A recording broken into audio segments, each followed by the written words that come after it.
I'm not a biker bitch. I know I've gone 155 on his ZX-11, and I know I rode by choice, mind you, for I don't know how many miles at night in the pouring rain on the back of his cycle. And I've been told that initiates me into some sort of unwritten club as an official biker. Don't ask me about the clutch or about actually driving a motorcycle, but apparently I'm an official biker.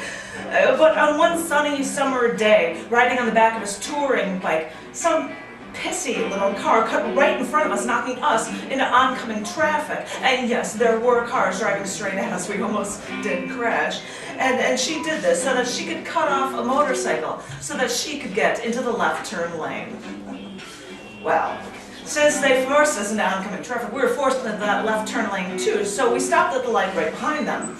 And the bike rider swung his leg while I sat at the back and told me to wait here while I watched him walk over to that car. And I was thinking, wait, he left me on a running motorcycle and I don't know how this thing moves and what is he doing? So I watched him, and wait, I have to first let you know, he's like 6'4". He's a double black belt Marine. He's wearing his motorcycle helmet. He's an imposing looking man. And I watched him walk to the driver's side of the car that cut us off and knock repeatedly with what seemed about enough force to shatter that window before he started yelling at whoever was driving that car. I couldn't hear the driver if they were yelling back, but I heard him screaming that you could have killed us and you're supposed to see motorcycles. And you know, I can't really remember the details of what he said. I had a motorcycle helmet on. It was just a little freaky to watch before he walked back and the light had changed.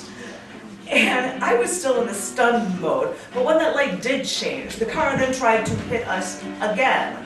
And so I pushed with my hand against the car, and he put his foot against that car, like our limbs were going to block a car. But, you know, cut us some slack. It was instinct what we were supposed to do. And that car just started then continuing to chase us. And so we took turns through random subdivisions, and the driver apparently decided enough was enough and left us alone. Now, not half an hour later, there was a knock on my door. I opened my front door to find a cop asking for the motorcycle driver by his full name. I asked him to wait. I told that motorcycle driver, all 6'4" of him, and he came to the front door. But when he did, the cop asked him who he was, and he confirmed his name, and then he asked the cop if it would be okay if he sat on the stoop, because being so tall, he didn't want to look imposing to the cop. He did his best to rationally explain what happened. The cop then asked if he was pounding on the glass, and he wanted the cop to understand that the driver was the instigator. But then the cop said that the driver of this Pontiac Sunfire had said that the motorcycle driver yelled, "Get out of the car, you nigger cunt, so I can kick your ass!" Which stunned my motorcycle driver, and he responded, "Excuse me? There was a woman driving that car? I didn't know that." And the cop said, "Wait a minute, you were pounding on the car, you had to see." He said, "Yes, I was knocking on the window, but the driver never rolled down the window." And he suggested that the cop look at those windows because they were so heavily tinted that you couldn't see into the car. The cop said he didn't notice that. The cop then took some notes.